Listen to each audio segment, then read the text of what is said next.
صحابہ کا کیسا ایمان تھا، رسول اللہ کی حیات پہ صحابہ کا کیسا ایمان تھا۔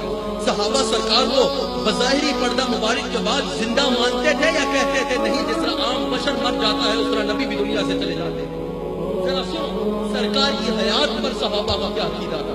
حضرت صدیق اکبر جب ان کا وقت آخر آیا نا، انہوں نے وصیت کی کہ جب میری روح جسم سے نکل جائے، جدا ہو جائے، تو میری لاش کو جو ہے نا، میری میت کو رسول اللہ کے دروازے کے باہر رکھ دینا، اور سرکار سے حکم ماننا کہ یا رسول اللہ کیا کرے، یا رسول اللہ کیا کرے۔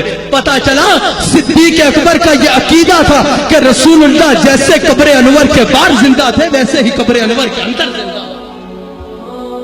ہمارا بھی یہ عقیدہ ہے نا، یہ عقیدہ ایسے ہی نہیں محفل سجا کے بیٹھے ہوئے، ہمارا یہ عقیدہ ہے کہ ہر بے اصول کے لیے فطری اصول زندہ ہے، چبل میں رہ کے بھی کانٹوں کی پھول زندہ ہے۔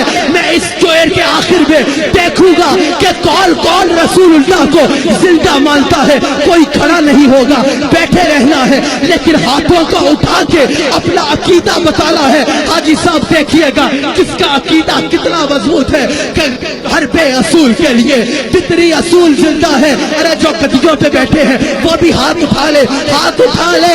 چبل ہر بے اصول کے لیے اسٹیج والوں کو نہیں کہا کہ بڑے لوگ ہیں یہ ہاتھ اٹھائے نہ اٹھائے، ہم نے یہ عقیدہ انہی سے سیکھا ہے، انہی سے سیکھا ہے۔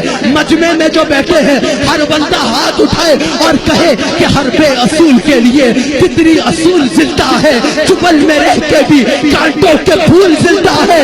بتا رہا ہوں سجا کر حضور کی محفل، ابھی وہ لوگ ہیں جن کا رسول زندہ ہے۔ نعرہ تکبیر، نعرہ رسالت، نعرہ رسالت، قبلہ صاحب، قبلہ صاحب، قبلہ صاحب، قبلہ صاحب۔ چھٹو میں نو میرے نعرے کیوں لگا رہے ہو؟ ارے ان کے نعرے لگاؤ جن کے نعرے لگانے والے غوث اعظم بن گئے، جن کے نعرے لگانے والے داتا علی حجویری بن گئے، جن کے نعرے لگاتے لگاتے معین الدین خواجہ غریب نواز۔ بتا رہا ہوں سجا کر حضور کی محفل، بتا رہا ہوں سجا کر حضور کی محفل، ہم ہی وہ لوگ ہیں جن کا رسول زندہ ہے۔ میرے سے کسی نے کہا کہ 12 ربیع الاول تو وفات کا دن ہے، وصال کا بھی وہی دن ہے اور میلاد کا بھی وہی دن ہے، تم 12 ربیع الاول کو میلاد کیوں بناتے ہو، وفات کیوں نہیں بناتے؟ میں نے کہا وفات وہ بنائے جس کا آقا چلا گیا ہو، ہمارے آقا تو زندہ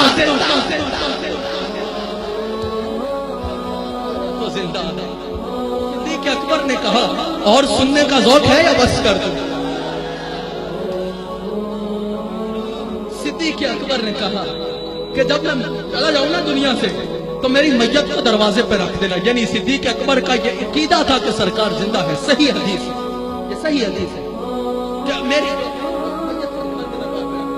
اور عرض کرنا کہ یا رسول اللہ کیا حکم ہے؟ اگر سرکار اجازت دے تو سرکار کے قدموں میں دفنا دینا، اور اگر اجازت نہ دے تو جنت البقیع میں دفنا دینا۔ صحابہ نے آپ کی وصیت کے مطابق آپ کی میت کو سرکار کے دروازے پہ رکھا۔ سرکار کے حجرہ مبارک کا دروازہ خود بخود کھل جاتا ہے اور سرکار کی قبر انور میں سے آواز آتی ہے کہ میرے غلام کو میرے قدموں کے حوالے کر۔